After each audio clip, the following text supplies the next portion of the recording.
This time I figured I'd skip the niceties of the last review and get right into the meat and potatoes of this one. Today it's about the Towering Inferno for the 2600. If you've never seen the 1974 movie or have forgotten, let me sum up all 2.5 hours for you in about 20 seconds. Did you leave a cigarette burning?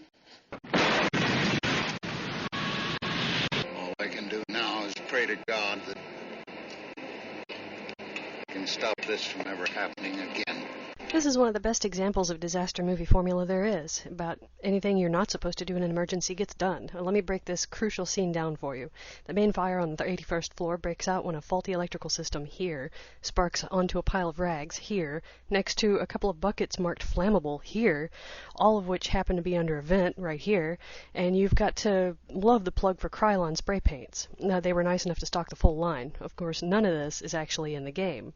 So my question is, what shit for brains thought it was a good idea to take this specific movie and make it into a game? Well, in 1982, this very company called US Games, not to be confused with the current card game manufacturer of the same name, was a subsidiary of Quaker Oats. Yeah, you heard me, Quaker Oats. It only lasted 1 year and released 14 games in their time of operation, all of which were pretty awful, but the Towering Inferno looms above the rest as one of the most awful choices for a game ever. The premise of the game is to rescue as many people off the 9 floors as you possibly can, and they do die after a certain amount of time. As a firefighter, you have to get rid of the fire and to make a path with quite possibly the weakest fire hose in the world's history. You can only shoot up or down, and the drops only go about 2 pixels in front of you, so you have to make sure to be right on top of the fire to get rid of it. Now herein lies the problem. The Quaker Oats people, for not knowing much about video games in general, had a great sense of the true randomness of thermodynamics.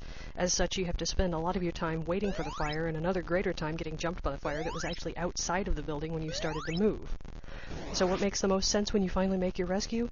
You go back down the path you started and go to those blue spots, right? Wrong. You actually go off the side of the building to the right. Those blue spots, those are supposed to be more firefighters. After each floor, you somehow make it to the top of the building to the helicopter and back down to the bottom, which seems to me to be a grand misuse of resources, especially if you're starting at the bottom as it is. Either way, you get more firefighters and go back in on another floor. And that's pretty much the whole game. The concept had already been done once before in a game called Firefighter, a little better even. What could US Games possibly be thinking, making an 8-year-old movie into a game? Well, I know what. Merchandising! Think of it, a horrendously boring movie transformed into Towering Inferno, the backpack. Towering Inferno, the playset. Towering Inferno, the flamethrower. And with that mentality, the video game was sure to be a winner. So what kind of baby would a fairly awful movie and a pretty awful game company make? Oh yeah, that's right, the Towering Inferno. I give this crap-ass piece of shit a 2 out of 5. Not because it's any good, but because I respect that Atari games were a new frontier then. And this, along with the ill-famed E.T., were infantile attempts at making great movie-based gaming a reality. It's a shame, however, that such bastard children couldn't have been aborted before they caused so much pain to gamers. But at least their box was accurate, although I would add one final touch.